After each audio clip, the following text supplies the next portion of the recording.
There is an absolutely hysterically funny story that just broke on AP titled Ex-Green Beret Led Failed Attempt to Oust Venezuela's Maduro.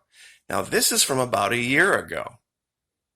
Something was going on down there, and there had been rumblings and rumors, but now the story is out, and guys, through all of the heartache and the depression that we've gone through over the last 3 months, this story will leave you in stitches.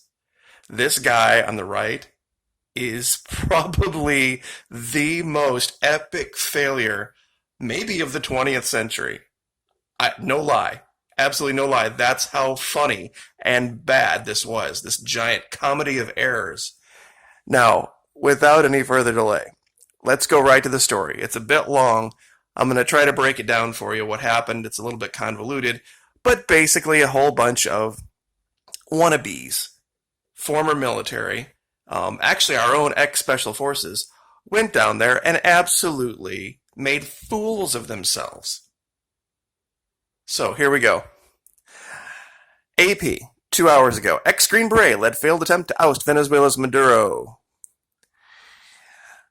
The plan was simple but perilous. Some 300 heavily armed volunteers would sneak into Venezuela from the northern tip of South America.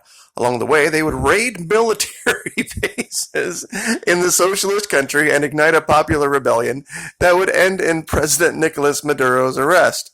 What could go wrong, right? As it turns out, pretty much everything. It's like the plot of a B-movie. It's just terrible.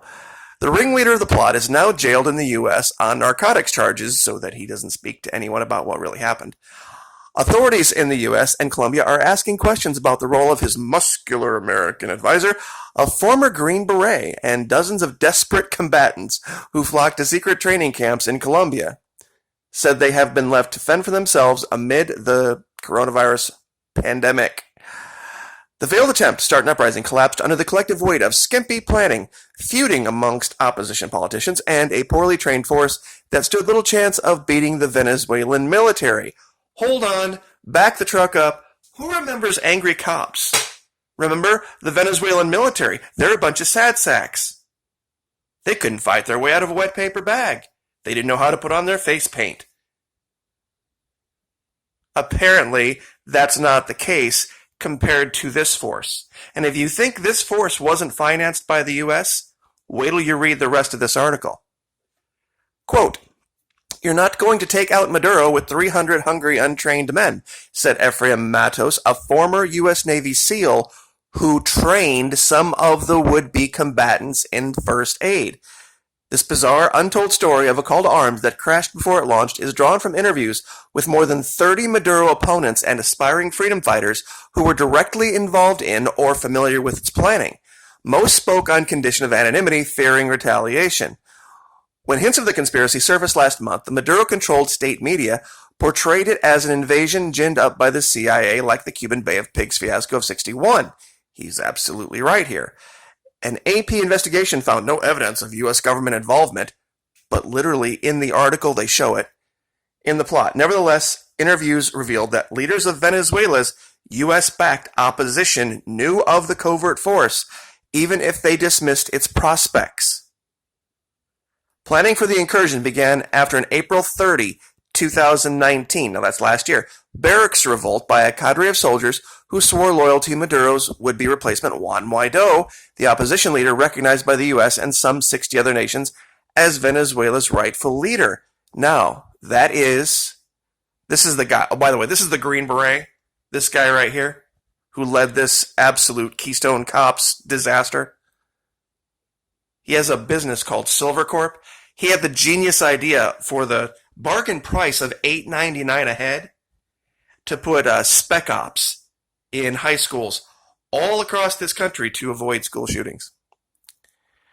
But anyway, remember the bridge last year? Remember how they were going to get the guy on the right out of house arrest, and then all of the soldiers were going to join together, and they were going to march on Miraflores. Oh yeah, nobody showed up. Nobody showed up. It was all a big lie. All just completely ginned up nonsense. Anyway, barracks revolt. That's what that was. Okay, contrary to U.S. expectations at the time, key Maduro aides never joined with the opposition, and the government quickly quashed the uprising. A few weeks later, some soldiers and politicians involved in the failed rebellion retreated to the JW Marriott in Bogota, Colombia. Imagine that. The hotel was a center of intrigue among Venezuelan exiles. For this occasion, conference rooms were reserved for what one participant described as the Star Wars summit of anti-Maduro goofballs. Military deserters accused of drug trafficking, shady financiers, and former Maduro officials seeking redemption, which is literally exactly what this channel said was going on. There's a bunch of sad sacks that didn't get their way, that got caught with their hands in the cookie jar or committed some other crime, and then they ran over to Colombia and decided to join forces with this group. Now, among those angling in the open lobby was Jordan Goudreau, an American citizen and 3-time Bronze Star recipient for bravery in Iraq and Afghanistan, where he served as a medic in U.S. Army Special Forces, according to 5 people who met with the former soldier. Those he interacted with in the U.S. and Colombia described him in interviews alternately as a freedom-loving patriot, a mercenary, and a gifted warrior scarred by battle and in way over his head.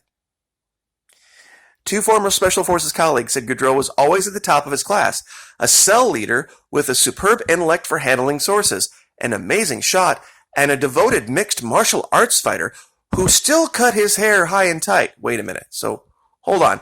So, you mean it takes more than being an MMA fighter and knowing how to fire a ballistic weapon and having medical training? It takes more than that to invade a country?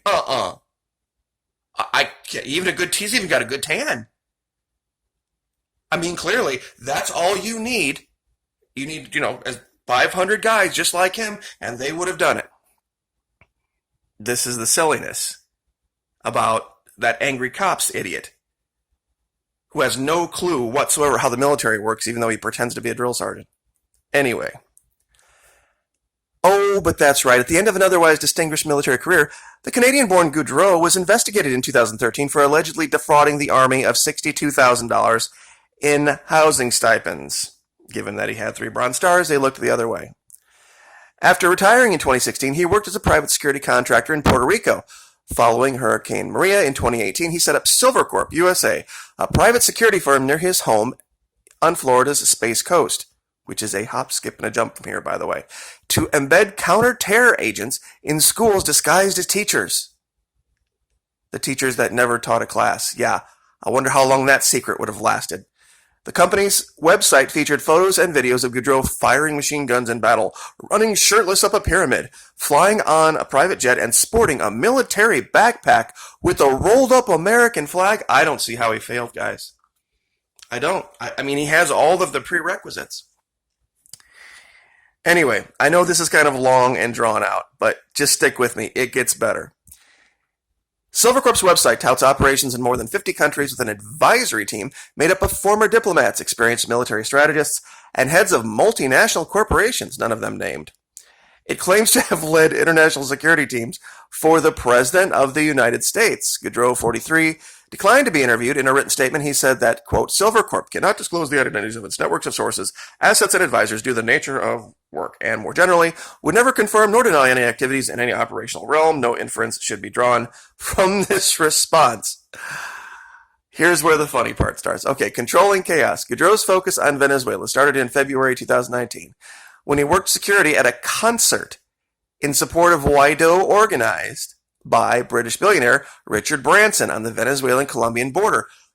Who remembers that? There was the Branson concert on one side, and then there was another concert on the other side by people that were supporting the Chavistas. Controlling chaos on the Venezuelan border where a dictator looks on with apprehension, quote. He wrote in a photo of himself on the concert stage posted to his Instagram account. Quote, he was always chasing the golden BB, said Drew White, a former business partner at Silvercorp, using military slang for a 1 in a million shot. White said he broke with his former Special Forces comrade last fall when Goudreau asked for help raising money to fund his regime change initiative. Quote, as supportive as you want to be as a friend, his head wasn't in the world of reality, said White. Nothing he said lined up. According to White, Goudreau came back from the concert looking to capitalize on the Trump administration's growing interest in toppling Maduro. He had been introduced to Keith Schiller. Now here's where things get a little murky. President Donald Trump's longtime bodyguard through someone who worked in private security. Schiller attended a March 2019 event at the University Club in Washington for potential donors with activist Lester Toledo, then Guaido's coordinator for the delivery of humanitarian aid. So these guys were not foreign to our government. These guys weren't just a bunch of yokels. Guaido's humanitarian aid group, that little cell of guys, they were the ones. Remember when they took over the embassy? Who do you think is there? It's this group, this little anti-Maduro nut job cell. Anyway, last May, Goudreau accompanied Schiller to a meeting in Miami with representatives of Guaido. There was a lively discussion with Schiller about the need to beef up security for Guaido and his growing team of advisors inside Venezuela and across the world. Why would that need to be if Guaido was so popular and the man of the people? According to a person familiar with the meeting, Schiller thought Goudreau was naive and in over his head. He cut off all contact following the meeting, said a person close to the former White House official. In Bogota, it was Toledo, this activist, who introduced Goudreau, the Green Beret, to a rebellious former Venezuelan military officer the American would come to trust above all others, Cliver Alcalá, ringleader of the Venezuelan military deserters. Remember those guys that appeared in the fake uniforms and said that they were, ready to switch sides? And we busted them out. It was like a year ago. I'll see if I can find that video. Alcalá, a retired major general in Venezuela's army, seemed an unlike a hero to restore democracy to his homeland. In 2011, he was sanctioned by the U.S., you ready for this, for allegedly supplying FARC guerrillas in Colombia with surface-to-air missiles in exchange for cocaine. Another allegation, this idea that we got to get rid of the Maduro regime because they're corrupt. These so-called corrupt people are also involved with the opposition, and they'll sell anything to anybody for any amount of money and or cocaine. Last month, Alcalá was indicted by U.S. prosecutors alongside Maduro as one of the architects of a narco-terrorist conspiracy that allegedly sent 250 metric tons of cocaine every year to the U.S. That's horseshit. That's coming out of Colombia, not Venezuela. Alcalá is now in federal custody in New York waiting trial. But before his surrender in Colombia, where he had been living since 2018, he had emerged as a forceful opponent of Maduro, not shy about urging military force. Over 2 days of meetings with Goudreau and Toledo at the JW Marriott, Alcalá explained how he had selected 300 combatants from among the throngs of low-ranking soldiers who abandoned Maduro and fled to Colombia in the early days of Guaido's uprising, said 3 people who participated in the meeting, and of course insisted on anonymity. Alcalá said several dozen men were already living in 3 camps he maintained in and around the desert-like La Guaira Peninsula that Colombia shares with Venezuela. Now, real quick, just to show you where this is. Here's Colombia, here's Venezuela. Apparently here is where these camps were, these freedom fighter camps. Okay, so among the combatants in the camps was an exiled National Guardsman accused of participating in the 2018 drone attack on Maduro. Okay, now here's where the money and the weapons comes in. Goudreau told Alcalá his company could prepare the men for battle. According to the 3 sources, the 2 sides discussed weapons and equipment for the volunteer army, with Goudreau, the Green Beret, estimating a budget of around $1.5 million for a rapid strike operation. Goudreau told participants at the meeting that he had, quote, high-level contacts in the Trump administration who could assist the effort, although he offered few details, the 3 people said. Over time, many of the people involved in the plan to overthrow Maduro would come to doubt his word. From the outset, the audacious plan... Now remember, this guy is a 3-time Bronze Star winner and member of the military and has had contact, high-level contact, with Guaido and his little circle of people. So the chances of him actually not lying there is pretty high. There were concerns that Alcalá, the disgraced Venezuelan officer, the Major General, with a murky past and ties to the regime through a brother who was Maduro's ambassador to Iran, couldn't be trusted. Others worried about going behind the backs of their Colombian allies and the U.S. government. But Goudreau didn't share the concerns about Alcalá. Over time, he would come to trust him, and so these two guys were buddy-buddy. Now, this talks about a festering corruption and closed-door deal-making with the regime. This is another thing about the opposition. A lot of those opposition people to Maduro are like that in public, but they cut deals with him and other people in his circle behind everyone else's back. More importantly to Goudreau, Alcalá retained influence in the armed forces that Maduro's opponents, mostly civilian elites, lacked. He also knew the terrain, having served as a top commander along the border. We needed someone who knew the monster from the inside, recalled one exiled former officer who joined the plot. Guaido's envoys, including Toledo, ended contact with Goudreau after the Bogota meeting because they believed it was a suicide mission, according to these three people. So apparently what they're trying to say here is that this is where Guaido and his people left. This is where they cut ties. But later on in the article, that makes no sense. Undeterred, Goudreau returned to Colombia with 4 associates, all of them U.S. combat veterans, and began working directly with Alcalá. So now, all of a sudden, this Green Beret has U.S. combat vets on his side. Where did he get the money to pay them? Alcalá and Goudreau revealed little about their military plans when they toured the camps. Some of the would-be combatants were told by the two men that the ragtag army would cross the border in a heavily armed convoy and sweep into Caracas within 96 hours. According to multiple soldiers at the camp, Goudreau told the volunteers that once challenged in battle, Maduro's food-deprived, demoralized military would collapse like dominoes, several of the soldiers said. Remember Angry Cops? Remember that video that they got that nobody else got? That you couldn't find on YouTube? You see, this was part of that game. He was the PSYOP end of it. Many saw the plan as foolhardy, and there appears to have been no serious attempt to seek U.S. military support. Remember this when I get to the end of the article. Quote, there was no chance they were going to succeed without direct U.S. military intervention, said Matos, the former Navy SEAL who spent 2 weeks in September training the volunteers in basic tactical medicine on behalf of his nonprofit, which works in combat zones. Really? So now we have 5 combat vets, we've got 2 Navy SEALs, we have people that have talked directly to the opposition and high-level contacts in D.C. Now they insist they had nothing to do with it. But check this out, okay? Now this is Colombia.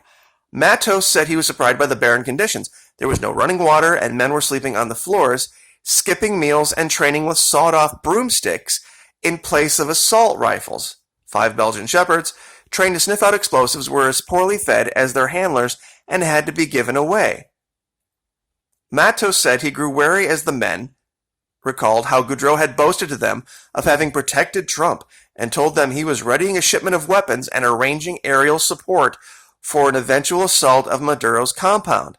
The volunteers also shared with Matos a 3-page document listing supplies needed for a 3-week operation, which he provided to AP. Items included 320 M4 assault rifles, an anti-tank rocket launcher, Zodiac boats, $1 million in cash, and state-of-the-art night vision goggles.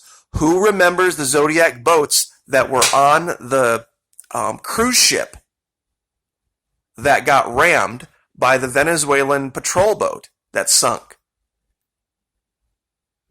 You see, there's more to this, guys. The document's metadata indicates it was created by Goudreau on June 16th. Unfortunately, there's a lot of cowboys in this business who try to peddle their military credentials into a big payday.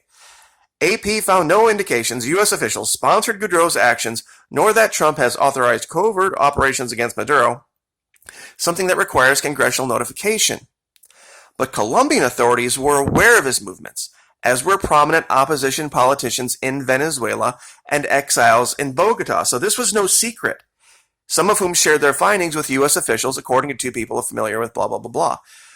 True to his reputation as a self-absorbed loose cannon, Alcalá, that's the officer, the Venezuelan disgraced officer, openly touted his plans for an incursion in a June meeting with Colombia's National Intelligence Directorate and appealed for their support, said a former Colombian official. Alcalá also boasted about his relationship with Goudreau, describing him as a former CIA agent.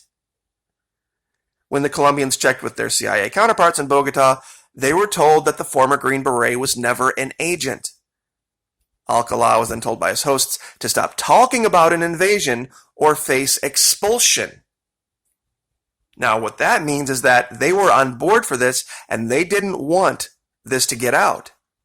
Because they said stop talking about it. People are going to find out. It's unclear where Alcalá and Goudreau got their backing.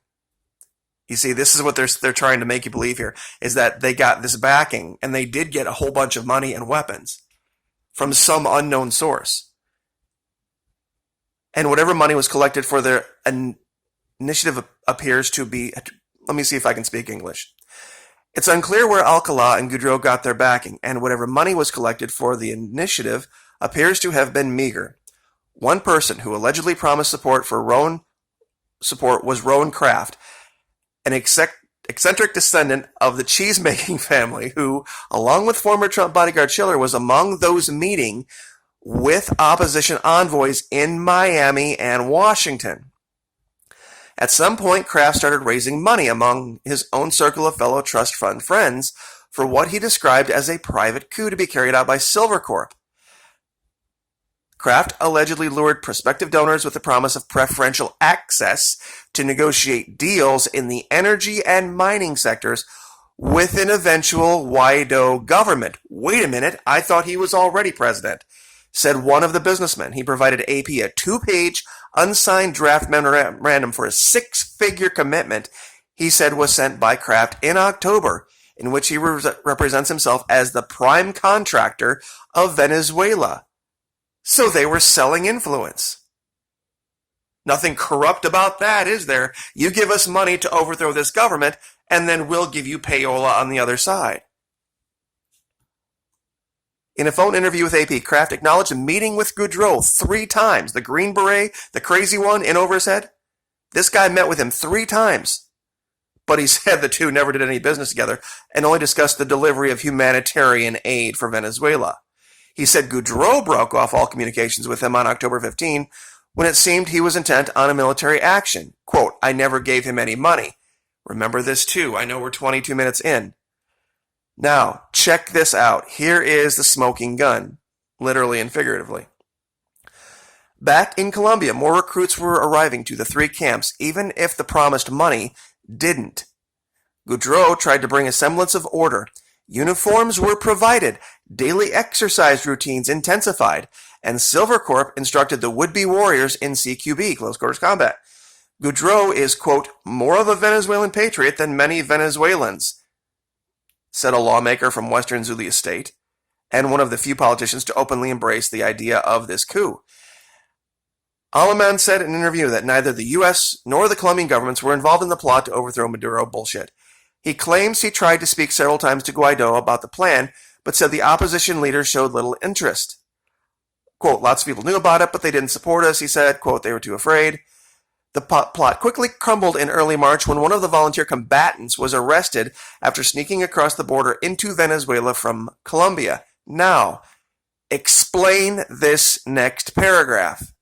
Shortly after, Colombian police stopped a truck transporting a cache of brand new weapons and tactical equipment worth around $150,000, including spotting scopes, night vision goggles, 2-way radios, and 26 American-made assault rifles with the serial numbers rubbed off. 15 brown-colored helmets were manufactured by High-End Defense Solutions. Now, you add up what all this costs, and it's more than $150,000, guys. High-End Defense Solutions is the same company Goudreau visited in November and December, allegedly to source weapons, according to 2 former Venezuelan soldiers who claimed to have helped the Americans select the gear, but later had a bitter falling out with Goudreau amid accusations that they were moles for Maduro.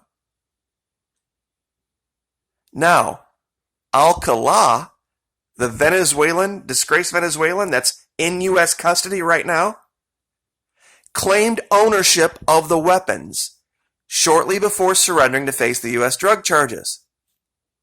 So clearly, this was a U.S. operation. A failed one, a very badly failed one. And the most hilarious part about this, and I'll quit just reading this for you, you can read the rest of it, is that it was so bad that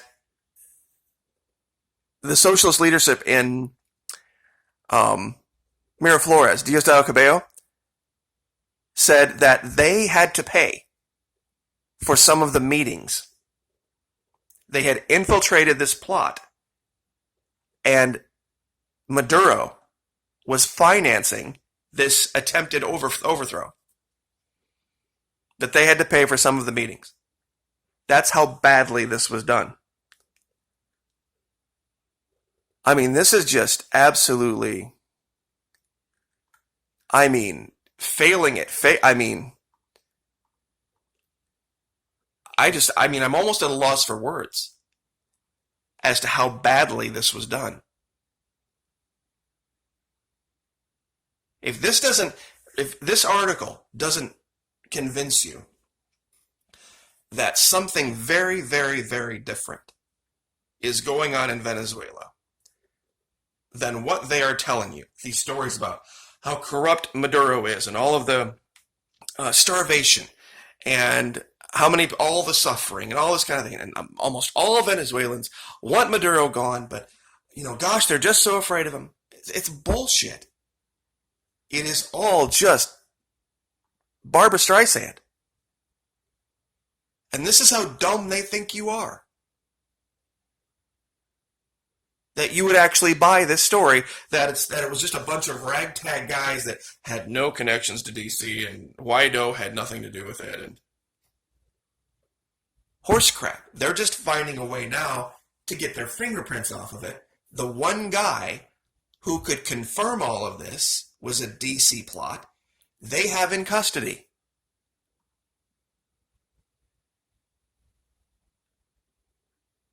Looking at the failed humanitarian aid, the failed coup last year, the guy is literally a walking disaster.